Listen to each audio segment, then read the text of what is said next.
Buenos días. Pues, si les parece, vamos a dar comienzo a esta sesión que, pese a ser convocada el pasado viernes, tiene el carácter de extraordinaria porque ha habido días laborables, días festivos de por medio, un día festivo concretamente, y entonces no se han cumplido los 48 horas, aunque han pasado bastantes días desde el viernes, para esta comisión. Pero, en cualquier caso, la documentación sí la han podido analizar y han podido comprobar que se trata de una nueva modificación presupuestaria, concretamente el expediente séptimo, si mal no recuerdo, y que importa un montante económico de 15.051.000. Agradecer en primer lugar a todos los miembros de esta comisión pues el esfuerzo, sabemos que es previo al Pleno y sabemos que la agenda en estas horas pues provoca ciertas dificultades en la conciliación familiar y, bueno, trataremos de que estas cuestiones, que muchas veces se demoran por plazos que no pueden acortarse a veces ni escasos días, pues tratemos de reconducirlo. En cualquier caso, también agradecer la presencia, porque así lo pedimos, de gerentes y de empresas y de organismos responsables financieros, en algunos casos, que solicitamos aquí su presencia, toda vez que hay cuestiones que se recogen en el expediente y que pudieran suscitar alguna pregunta, alguna duda por parte de los miembros de esta comisión. Sin más, procede, en primer lugar, votar el pronunciamiento sobre el carácter urgente de esta sesión. Votación sobre el carácter urgente de esta sesión.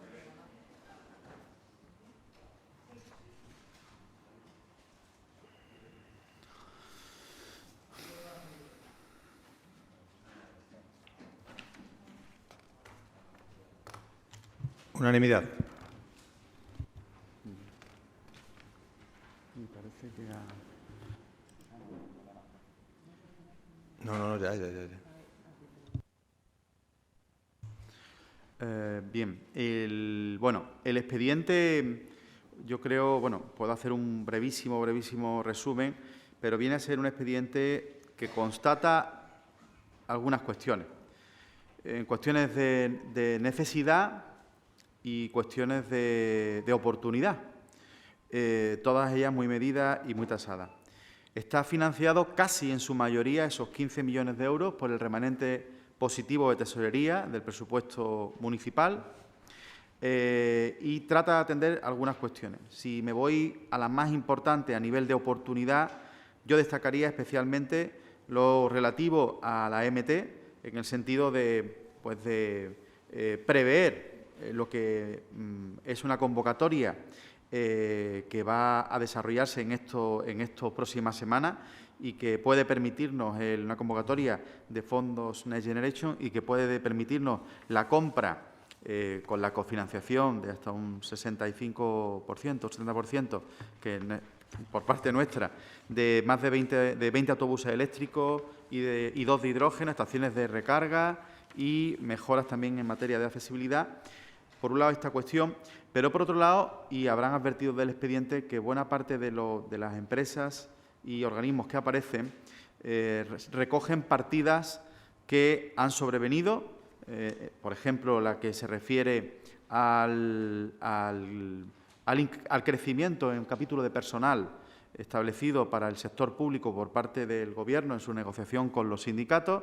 Saben que hay una revisión del 1,5 para este año 2022, con efectos retroactivos del 1 de enero. Y, evidentemente, las empresas y organismos que tenían muy ajustados sus presupuestos, porque seguimos con presupuestos muy contenidos en la capacidad de gasto en el 2022, pues tenemos que inyectar esta cantidad adicional para que puedan desarrollar para que puedan, digamos, cumplir con este incremento salarial previsto ya para este año 2022 del 1,5. Y, en segundo lugar, cuestiones que evidencian nuevamente que el sobrecoste de la energía, el sobrecoste del combustible, el sobrecoste de los servicios, el sobrecoste de las materias primas, pues sigue siendo una tónica habitual durante todo este año 2022 y, pese a las previsiones que de alguna manera trataban de ser moderadas y prudentes, pues todavía hay empresas y organismos que tenemos que inyectar dinero para que puedan equilibrar sus cuentas y puedan hacer frente a este sobrecoste de estas partidas. Decir que en ese sentido, bueno, pues nuestro ánimo está en que la situación se pueda ir recomponiendo también para el año 2023, pero que tengan ustedes un poco una cuestión que yo creo que es interesante recoger. Todavía a día de hoy hay empresas públicas, hablo de la MT, que no han recuperado todavía su normalidad en lo que a ocupación se refiere. Más allá del tema del sobrecoste energético, es que la ocupación de los autobuses todavía no se acerca a los niveles previos a la pandemia. Esta situación, que ya puede ser pues, por la cuestión propia de la pandemia o como consecuencia también de la situación económica a nivel familiar y empresarial, pues también se sigue evidenciando con este dinero que hay que inyectar a las partidas de las empresas y organismos. Esta es mi exposición, que tampoco hay luego partidas menores que yo creo que no merecen tampoco mayores explicaciones. En gerencia y el IMV se refiere única y exclusivamente a un cambio de criterio y es a efectos únicamente de contabilidad, de cambiar capítulo 6 por capítulo 7. Son propuestas que ya se habían aprobado en los consejos rectores y en modificaciones presupuestarias, pero esta corrección de partidas económicas, de capítulos de partidas económicas, corresponde a un criterio de la intervención para adecuarnos a los requisitos contables, ¿no? Pues tiene ahora la palabra, si quieren tomar la palabra en este sentido. Señora Losada, no hace falta. Adelante. Sí, muchas gracias y buenos días. Bueno, es un expediente importante el que se trae aquí a nivel de cuantía. Una vez más, como hemos señalado muchas veces, se mezclan distintas partidas, algunas con las cuales evidentemente estamos de acuerdo y consideramos que es idóneo su inversión, y otras sobre las que nos genera una serie de dudas. Pero en términos generales quería comentar que dibuja este expediente de modificación de crédito una situación macroeconómica complicada. ¿Qué debe hacer, digamos, un área de economía y un equipo de gobierno ante una situación macroeconómica complicada, marcada por el precio de las materias primas, por la situación del conflicto en Ucrania, etcétera? Lo lógico ante ese contexto es actuar con prudencia y maximizar la eficiencia en la gestión, porque usted señalaba una serie de sobrecostes, pero hay uno que no mencionó, se lo voy a mencionar yo, que es el sobrecoste de la mala gestión. Eso también genera un sobrecoste para las arcas municipales, entonces creo que el contexto invita, señor Conde, a que usted haga un llamado general al conjunto de las áreas y organismos de este ayuntamiento a la prudencia en el gasto, que se acabe, llamémoslo de alguna manera, la fiesta del gasto injustificado, que se quite el máximo de grasa y se potencie el máximo de músculo en este ayuntamiento. Actuar con un principio de austeridad y eliminar todo gasto superfluo, porque usted puede lamentar lo dificultoso que le va a ser para usted cuadrar los presupuestos del año que viene, pero al mismo tiempo, sin pestañear, aumentan 600.000 euros para 130 papeleras, 600.000 euros para aumentar aún más el abultado presupuesto de las luces de Navidad y una serie de gastos que yo le voy a preguntar aquí. Y la última cuestión tiene que ver con la optimización de los ingresos.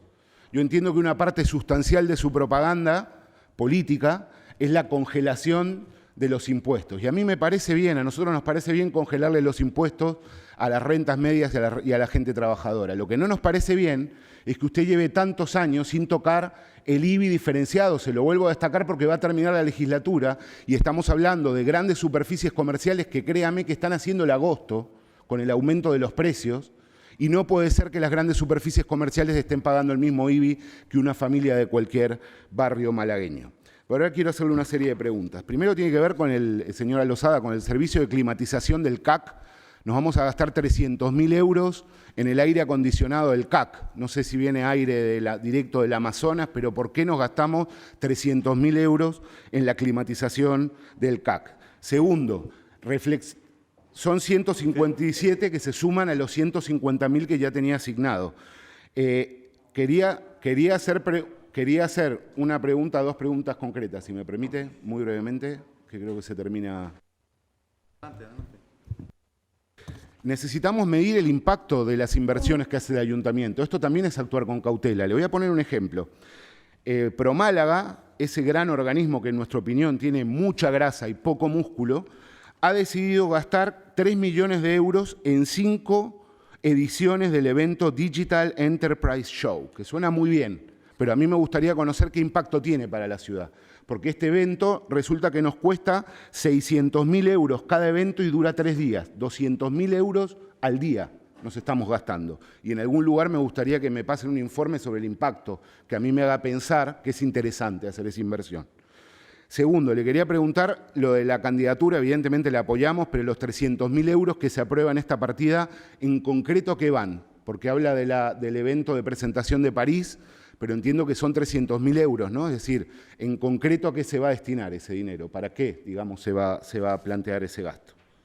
Y con eso, por ahora, gracias. Grupo Socialista. Sí, buenos días. Un saludo a mis compañeros y compañeras de corporación y a los gerentes y directores de las empresas municipales que nos acompañan hoy y de los entes. Bueno, en primer lugar,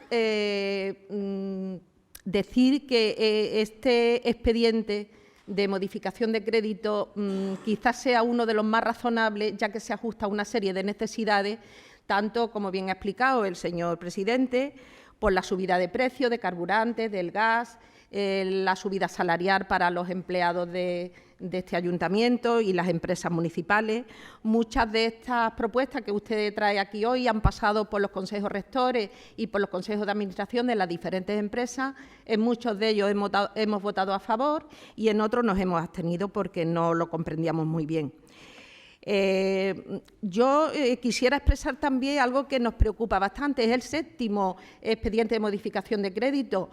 La verdad es que no entendemos muy bien cómo profesionales de esta casa que realizan un gran esfuerzo durante un tiempo para elaborar unos presupuestos municipales, resulta que a fecha de hoy ya son 7 expedientes de modificación. Yo creo que por respeto a las personas que trabajan en la elaboración de los presupuestos y las líneas políticas que ustedes marcan para la realización de estos presupuestos, pues que se ajusten a la realidad y a las necesidades que tiene la ciudad y no tengamos que estar continuamente pues, haciendo modificaciones de crédito.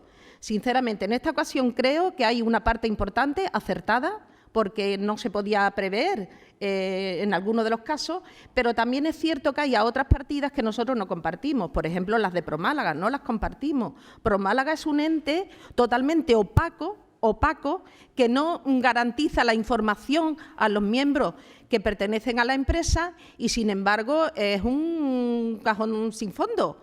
Es uno de los entes que más dinero maneja y que más dinero se llevan y, sin embargo, no nos dan nunca explicaciones de cómo se gasta el dinero que tiene Promálaga. Y también hay otra cosilla que nos llama la atención, el tema de la climatización del CAC.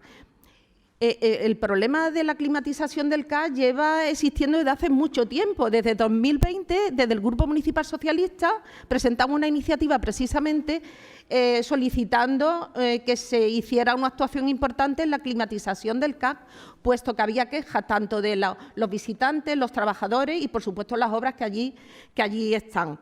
Por lo tanto, nosotros nos vamos a abstener porque entendemos que es verdad que hay una necesidad de hacer esta modificación de crédito para abordar todos los cambios y las necesidades que suponen la subida de la inflación y también por la subida de los salarios de los trabajadores y trabajadoras de esta casa. Muchas gracias. Muchas gracias, señor Sánchez. Quizá, por contestar algunas de las cuestiones, sin perjuicio de que la señora intervengo y hacemos el segundo turno. Le dejo a la señora Losada la parte que se refiere al CAP, por explicar un poquito más, si cabe. Lo que llevamos aquí como expediente lo he explicado, creo que se entiende a nivel general. Por contestar una de las cuestiones, por la parte final que se ha comentado, el 7º expediente, bueno, es normal que un presupuesto municipal pues no solo aproveche las oportunidades que tiene de tener un remanente positivo de tesorería, pero sino que además trate de alguna manera de mantener la calidad de los servicios públicos en un contexto económico que está variando, no voy a decir cada mes, está variando cada semana. El Eurostat nos daba hace poco los datos de la subida del IPC.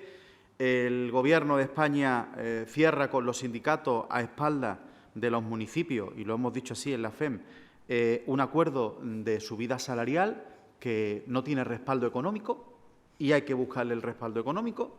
El Gobierno puede incurrir en déficit, los ayuntamientos no podemos incurrir en déficit presupuestario porque la Constitución así nos obliga a ello y tenemos que buscar estas cuestiones. Afortunadamente tenemos remanente positivo de tesorería para afrontar estas cuestiones, porque si no, es que en otros ayuntamientos me consta que van a tener que dar de baja partidas económicas de gasto importantes y necesarias, más allá de que ya estamos suficientemente, digamos,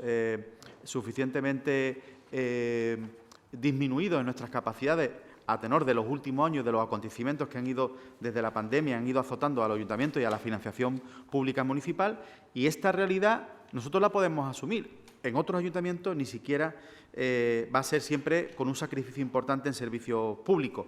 Por lo tanto, en un escenario, y engancho con la cuestión que comentaba el señor Igilia, que le gusta pues lanzar ese argumento político que yo cojo y le devuelvo. El sobrecoste de la mala gestión es precisamente el del Gobierno de España, el que nos está obligando a familias, a empresas y a administraciones públicas, en este caso los ayuntamientos, que somos los más pequeños de todos a nivel presupuestario, a tener que rehacer continuamente nuestro presupuesto para tratar todavía, dentro de la dificultad que venimos padeciendo en los últimos años, insisto, pues ese sobrecoste permanente del gasto público. No se trata de hacer nuevas cosas, se trata de hacer lo mismo sabiendo que tiene un sobrecoste desproporcionadamente superior al que se había previsto.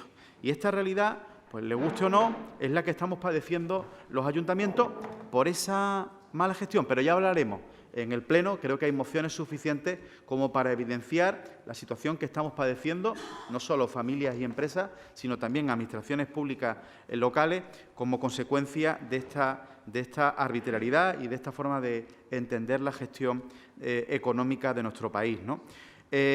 Hay cuestiones que se han comentado respecto a la optimización de los ingresos. Yo se lo vuelvo a decir. En un escenario como el actual, donde el sobrecoste del IPC repercute en las empresas, donde el sobrecoste de la Seguridad Social repercute en las empresas, donde a los autónomos repercuten también, y usted plantea siempre el mismo discurso, de alguna manera poco riguroso, de que podemos ingresar una barbaridad por las grandes empresas, ya se lo dije alguna vez que otra, para ir a los niveles de ingresos que usted pretende, debemos de tocar empresas familiares, llegar a unos niveles que van a ser muy complicados ahora mismo, que en el contexto actual de deterioro en las economías y en la capacidad tanto de empresas como de familias, para llegar a fin de mes, tengamos que además nuevamente ir un paso más en la presión fiscal, como están haciendo ustedes en otros ámbitos, pero no pretendemos cruzar esa línea roja en estos momentos porque son muy complicados para toda la economía española. Los principios de austeridad y de gasto los seguimos aplicando a rajatabla, aunque usted pueda entender o no que las papeleras sean pues un elemento que para nosotros supone optimizar los recursos en Limasam, porque pues un operario no tiene que ir 3 veces a una papelera al día, sino ya que puede ir una vez cada 3 días. ¿Por qué? Porque las papeleras esas comprimen, suponen un ahorro, una eficiencia, una sostenibilidad, en fin. Hay elementos que podemos comentar, pero vamos, en este caso además que estamos hablando de inversión, ¿no? Y ProMálaga, y termino, aquí hay cuestiones que tienen que ver con la posibilidad que tienen ustedes, que no lo permiten donde gobiernan, que es que la oposición tenga presencia en los consejos de administración. Aquí tienen a un gerente, pero también tienen a un consejo de administración donde ustedes pueden plantear cuantas cuestiones sean necesarias dentro del ámbito de consejeros que son, para poder conocer, pues, como usted dice, si a usted le interesa saber cuál es el calado del DES, pues le animo a que lo haga. Es que en el seno del Consejo de Administración pues se pueda informar por parte de la concejala responsable y, por supuesto, del gerente, pues del alcance de esta medida, que puede entender más justificado o no si la contextualizamos. Evidentemente, aquí no se aportan a lo mejor datos suficientes para que usted contextualice hasta qué punto existe una cuestión de oportunidad cuando Málaga vuelve a estar en el espectro internacional en materia de innovación con este congreso que, de alguna manera, es un fuerte reclamo para este sector tan puntero, ¿no? Y en el cuestión de gastos de promoción de la Expo, bueno, supone adelantar los compromisos que el Gobierno de España, afortunadamente, porque así estaba comprometido y así estábamos todos comprometidos en la candidatura, ya ha previsto en los presupuestos del año 2023. Nos consta que existe una partida económica para los presupuestos del año 2023, pero sin embargo nosotros tenemos que a día de hoy, en solitario, asumir, adelantar, por así decirlo, esas cantidades económicas que se corresponden con el contexto, principalmente con el que se empieza ahora. Una vez que se ha aprobado por parte de la Comisión, se ha bendecido y se ha dado el visto bueno a nuestra candidatura, a nuestro, digamos, a la propuesta que llevamos para la Expo 2027, comienza ahora pues el apasionante momento donde los embajadores, donde los diplomáticos, donde la labor de pedagogía, de networking, en fin, pues tiene que multiplicarse, porque tienen que ser los más de 150 o 170 países que forman parte del BIE los que tienen que votar a favor de esta candidatura. Bueno, pues esta labor de promoción siempre es una labor que, por poco que se haga, es muy necesaria, sobre todo en el espacio ahora en que se abre, que es el de conseguir adhesiones a nuestra candidatura, o por lo menos que la gente pueda conocerla hasta el último detalle. Tiene la palabra la señora Losada. Muchas gracias, señor presidente. Bueno, pues me gustaría explicarle cómo ha sido el proceso de la climatización del CAC. El aire acondicionado del CAC hace 2 años colapsó, es decir, dejó de funcionar. Las máquinas estaban muy obsoletas y, bueno, por parte de los técnicos jurídicos del Ayuntamiento, en el área de cultura, en ese momento determinaron que, puesto que el mantenimiento sí es responsabilidad de la empresa de servicios, pero que lo que es la infraestructura era nuestro, se nos presentó un primer presupuesto por parte de la gestión de la empresa que lleva el CAC de 300.000 euros para cambiar todo el aire acondicionado. A mí me pareció, bueno, no tengo por qué cuestionarlo o no, pero encargué una asistencia técnica externa de otra empresa que estaban especializados en climatización, y un arquitecto hizo un presupuesto de 200.000 euros. Ese presupuesto de 200.000 euros le hablo de hace año y medio. Sí, puede proseguir. Ajustamos y lo dejamos en, intentamos decir, bueno, pues 150.000 euros, que son los 150.000 euros que a usted le sonaban.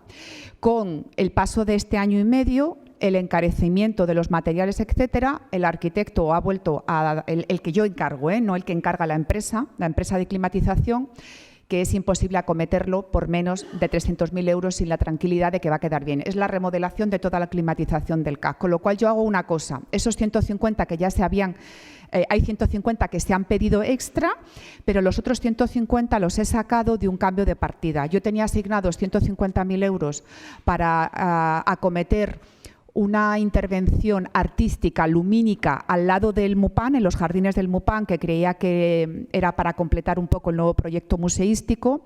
Me ha parecido que eso corre menos prisa que la climatización del CAC y entonces he destinado 150.000 euros para esa intervención artística lumínica, que deberá esperar, y 150 que he tenido que pedir extra. Que le quede la tranquilidad de que el CAC presentó una primera propuesta y esta ha sido hecha por una empresa completamente ajena que hemos buscado, especialistas en climatización, y que el CAC no es consciente, ni está siguiendo, ni tiene nada que ver con estos presupuestos. Lo estamos haciendo directamente desde la asesoría jurídica del área de cultura, con la tranquilidad de que efectivamente eso es lo que cuesta cambiar toda la climatización del CAC. Pero acuérdese que llevan 2 años los trabajadores del CAC que en verano hay que poner ventiladores porque no funciona la climatización. Muchas gracias. ¿Alguna intervención adicional? Pues adelante, señor Siglia. Sí, muy brevemente. Sí, afortunadamente hay remanente de tesorería y afortunadamente se han suspendido las reglas fiscales, ¿no? Digo, como una medida muy importante que ha permitido que se afronten muchas de las inversiones que están planteando y que tomó el Gobierno central. Sobre el IBI diferenciado, señor Conde, yo estoy seguro que los buenísimos técnicos que hay en Gestrisam, si usted les da el mandato de buscar una fórmula para que se pueda ajustar el IBI a lo que cobran las grandes ciudades y que eso no repercuta, como siempre le digo, que haga usted una malla para que si quiere cazar tiburones, cace tiburones y no pez espada flacos, estoy seguro que los técnicos de Gestrisam lo van a hacer. El problema es que usted no lo quiere hacer. Y le repito que no me mezcle con empresas familiares, porque yo le estoy hablando de las grandes superficies comerciales, que cuando usted tenga un huequito libre, que se está muy ocupado, pero cuando tenga un huequito libre, vea el nivel de facturación que están teniendo. Y dígame si no es un buen momento para convocarlos y decirles vamos a subir un poquito el IBI diferenciado para ponernos a la altura de la... Sí, por favor. En las bajas de crédito, simplemente para entenderlo yo, ¿no? Y creo que es importante que se informe porque en las bajas de crédito que se incluyen en el expediente se incluyen cuantías relativas a las subvenciones de rehabilitación de años anteriores, de 2016, 2017 y 2018. 94.000 de 2016.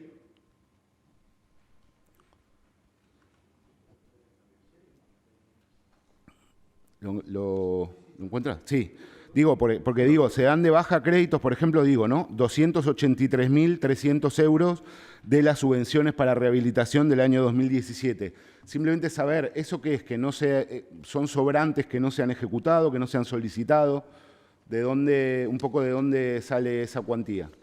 Y después con la cuestión de las prioridades, sí, bueno, ya lo preguntaré insistentemente en Promálaga, pero bueno, en fin, ya lo hablaremos de las prioridades. Gastarse esta cantidad en un evento de 3 días, por lo menos. Muchas gracias. Señora Sánchez, ¿va a intervenir ya? No, no es necesario. Yo no veo al gerente del IMV.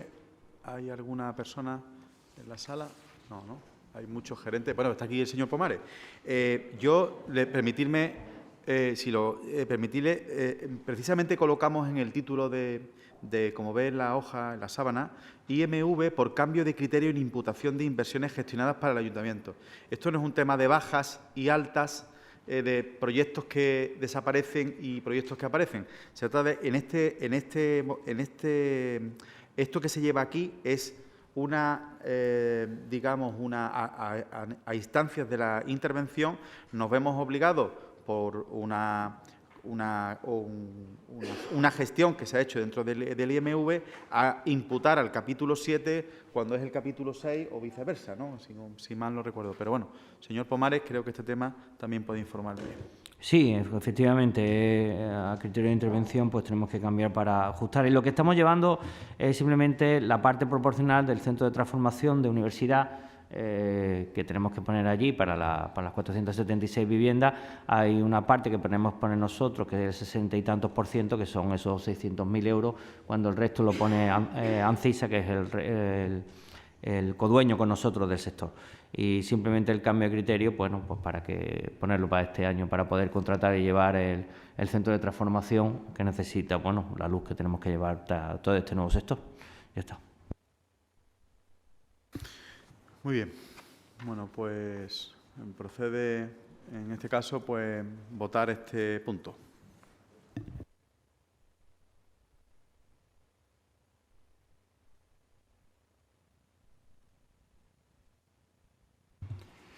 Ocho votos a favor y 7 abstenciones. Bueno, terminamos con el punto número 3, que es una propuesta del área del organismo del FEMI, que es una propuesta que me consta que ustedes ya han visto en el Consejo Rector y se aprobó, si mal no recuerdo, por unanimidad de los presentes. Entiendo que no existe ninguna cuestión a aclarar. Todo lo que había que informar se informó en el Consejo Rector y por sus caras pues podemos proceder a votar.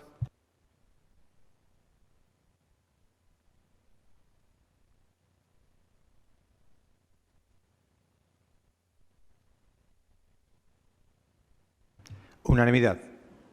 Pues muchas gracias a todos y damos por finalizada esta sesión agradeciendo la asistencia también del equipo técnico.